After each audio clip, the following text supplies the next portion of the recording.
প্রায় ১০ মাস পরে হঠাৎ করে ঢাকায় ফিরে আসলেন অপু বিশ্বাস।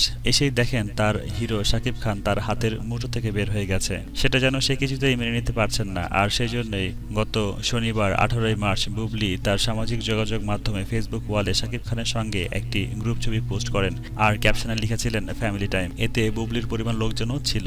এতে ক্ষিপ্ত হন অপু বিশ্বাস। তারপরে বুবলিকে ফোন দিয়ে অকথ্য ভাষায় গালাগালি ও হুমকি দেন। সংবাদ মাধ্যমে অপু ও বুবলিকে ঘিরে বিতর্কের ঝড় বইছে। শাকিব খানের সঙ্গে ছবি করে এক লাফে তারকা হয়ে গেলেন এই নবাগতা। গত বছর শাকিব খানের সঙ্গে জুটি বেঁধে বসগিরি ও শুটার ছবি দুটিতে অভিনয় করেছেন বুবলি। দুটি ছবি একই সঙ্গে ঈদুল আজহায় মুক্তি পায়। মুক্তি পাওয়ার পরেই বাজিমাত। সেটা যেন কিছুতেই মেনে নিতে পারছিলেন না অপু বিশ্বাস। তারপর বুবলি বলেন, শাকিব খান যেভাবে বলেছেন শুরু থেকে সেভাবেই কাজ করে যাচ্ছি। ঈদুল আজহার ছবির বিষয়টা নিয়ে তিনি জানান, এ বিষয়ে শাকিব খানের সঙ্গে যোগাযোগ করা হয়েছে। অপু ফেরার কারণে বুবলিকে ঘিরে যে গুঞ্জন উঠেছে তা উড়িয়ে দিয়েছেন তিনি।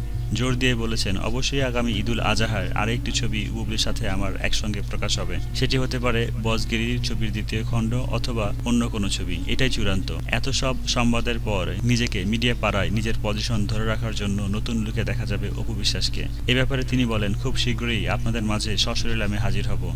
এই জন্য অনেক হার্ডওয়ার্কও করছি। এপ্রিলের শুরুতে আপনাদের সামনে সশরীরে হাজির হব। দর্শক, অপু বিশ্বাস আসাতে বুবলি কি হারিয়ে যাবেন? এ বিষয়ে আপনার কি মতামত তা কমেন্টের মাধ্যমে জানাতে ভুলবেন না।